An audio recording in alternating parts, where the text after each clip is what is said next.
आज संडे आणि सुंदर असं पावसाचं वातावरण आहे आणि वेळ कमी असल्यामुळं जवळच कुठलं तरी स्टेशन एखादं पावसाळी वातावरण असल्यामुळं तिथे जायचा विचार होता. आणि रिहे डॅम पिंपरी चिंचवडपासून 20-25 किलोमीटर अंतरावर माणगावातून जायचं. मान रोडच्या अलीकडेच राईट साईडला फाट आहे जवळच. आता आपण इथे डांगे चौकात आलोय.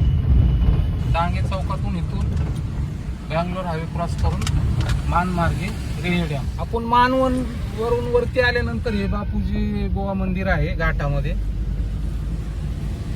इथून सरळ खाली गेलो पौड रोडला, पौडच्या अलीकडे फाटा आहे. त्या फाटीवरून आपण टर्न घेतल्यावर साधारण 3 किलोमीटर आहे. मस्त असा निसर्ग आहे बघा. सिंगल रोड आहे पण रोड अतिशय चांगल्या दर्जाचा रोड आहे. खड्डे नाहीत. छोटा रोड आहे पण चांगला रोड आहे आणि अतिशय निसर्गरम्य असं ठिकाण आहे.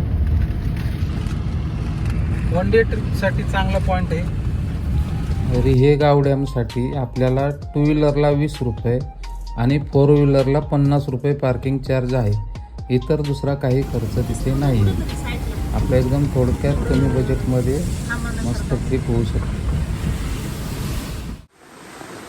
आता आपण रिहे डॅमच्या स्पॉटवरती आलो. तुम्ही बघू शकता सुंदर असं लोकेशन आहे आणि पाऊस खूप छान आहे आणि वन डे ट्रिपसाठी खूप छान आहे. रिहे डॅम बघू शकता तुम्ही. हा ॲक्च्युली शेतीसाठी बनवलेला डॅम आहे पूर्वीच्या काळामध्ये आणि सुंदर असं लोकेशन आहे. काही पर्यटक बघा तुम्ही बघू शकता डॅमच्या वरती जातात पण ते रिस्की आहे. पर्यटकांनी असं केलं नाही पाहिजे. आणि वन डे पिकनिकसाठी एवढा इथे क्राऊड गर्दी खूप कमी असते.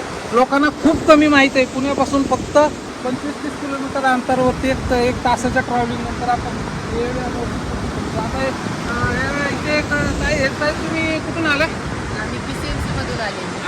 कसं वाटलं तुम्हाला लोकेशन? मस्त आहे लोकेशन. हिडन प्लेस आहे. माहिती नाही आहे लोकांना अजून. मस्त आहे फिरायला.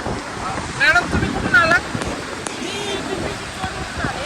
पिंपरी चिंचवडवरून. मॅडम आला. कसं वाटलं तुम्हाला रिहे डॅम? छान आहे. हा स्पॉट बघण्यासाठी आम्ही याचा अनुभव घेण्यासाठी जवळ सगळं प्लॅनिंग होतं. हे सगळं बघण्याचा प्रयत्न केला पण खूपच छान आहे.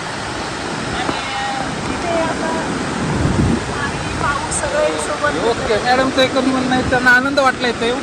आणि तुम्ही म्हणाल एवढ्या पावसात छत्री का राहतो तर कॅमेरामॅनसाठी आम्हाला छत्री तर राहिलो. ती लेन्सवर पाणी येतं त्यामुळे आम्ही छत्री वापरतो. नाही पावसात छत्री का धरली हा एक विषय होऊ शकतो.